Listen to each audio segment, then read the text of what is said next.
Tenth Planet. This was another one of the stories that I had technically watched before, but I hadn't actually made a proper review of it, so here we go.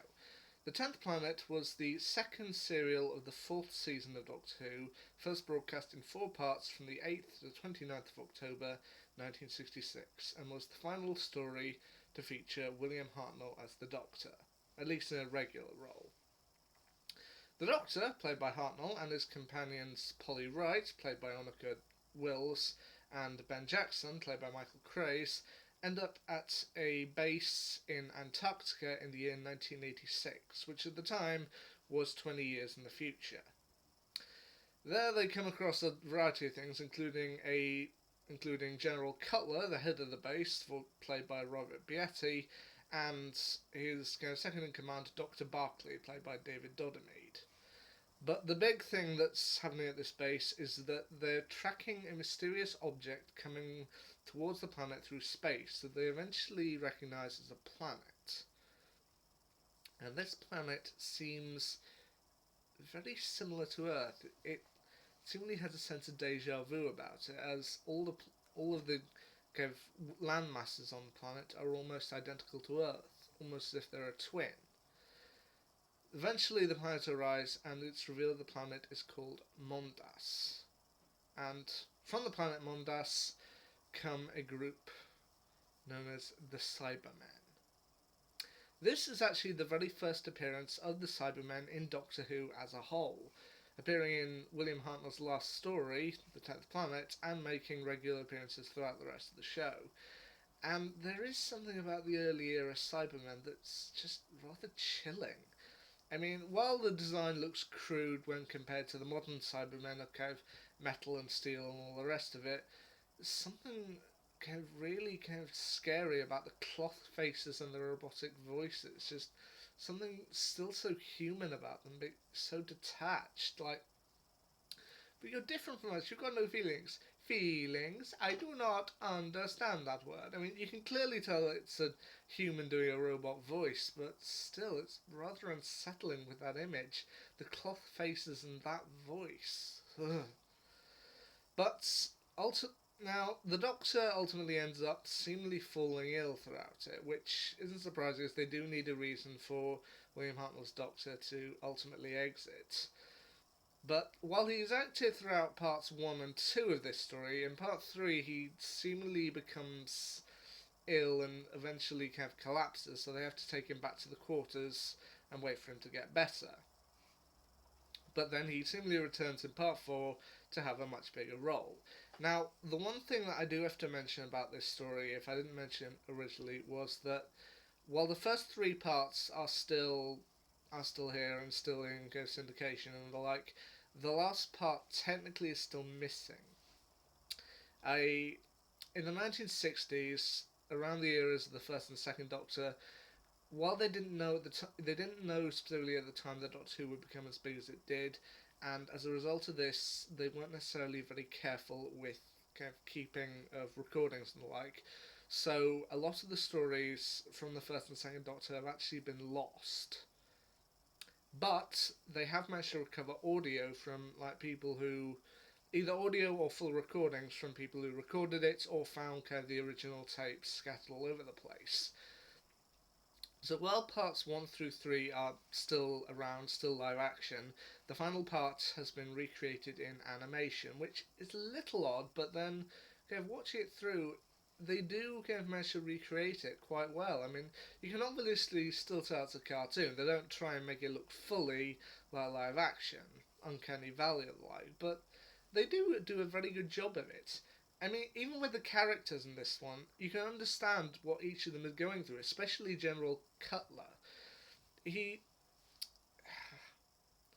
When they lose contact with one of the spaceships one of the rocket ships they sent out, they have to send up another one to meet with that one, seemingly, and aboard it is his son. And then later on, when it's found that it's Mondas and the Cybermen do prove to be hostile, Cutler's plan is to send up nuclear missiles to destroy Mondas. And everyone is saying to him, well, no, you can't do that. I mean, that'll end up destroying half the Earth. And he's like, I'd rather destroy half the Earth than lose my son. To which you can see he's doing things for the wrong reasons, but you can understand where he's going through, and that's a mark of a great character. That even if they're doing the wrong thing, you can totally understand why they're doing it. And I think most parents would agree that they would be prepared to burn everything to protect their children, even if the rest of the world is telling them not to. I mean, that's probably one of the hardest decisions you would ever have to make in your life, simply having to give up the survival of your child in order to save everyone else. And I think most of us would probably go with what he's doing, even if it did mean bad things. And I'm not saying I agree with his actions, but I can definitely understand why he's doing it.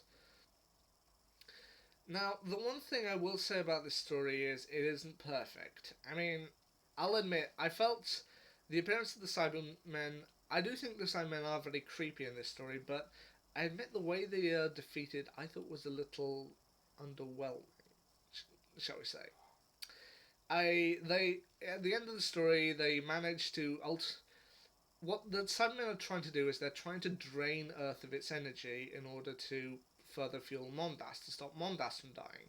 Even though the Doctor and everyone else tells them throughout the story that if you keep on absorbing the energy, eventually you'll absorb too much and your planet will be destroyed. And they're like, no, it will not. No, it will not. We will survive. Until eventually, of course, it absorbs too much energy and Mondas is destroyed. At which point the Cybermen just kind of melt. I mean, I can understand it. It does make sense to me.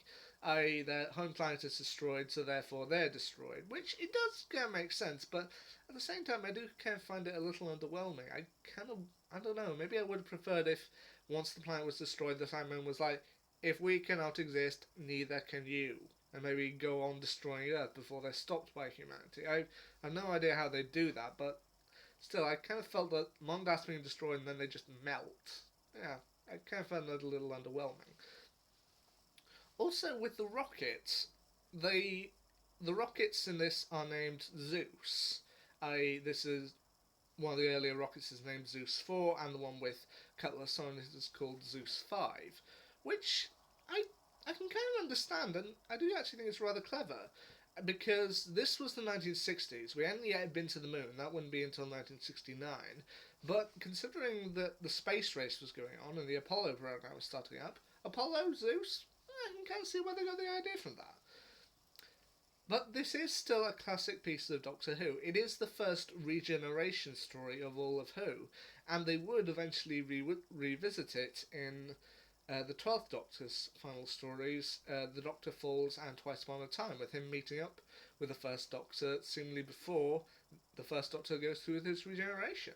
So, yeah, it is still an important one. I mean, William Hartnell ultimately had to depart the role of the Doctor due to his declining health. He would return later on for the Three Doctors in 1973, and then he would be recast by Richard Humdell and then later David Bradley. But still, this is a very important story. It was the first regeneration episode, and if it had failed, we might not have got where we are today with Doctor Who. So, the 10th Planet, it's an important episode, an important story in Doctor Who, and I do think you should check it out if you haven't seen it. It is in black and white, but it's still a good story.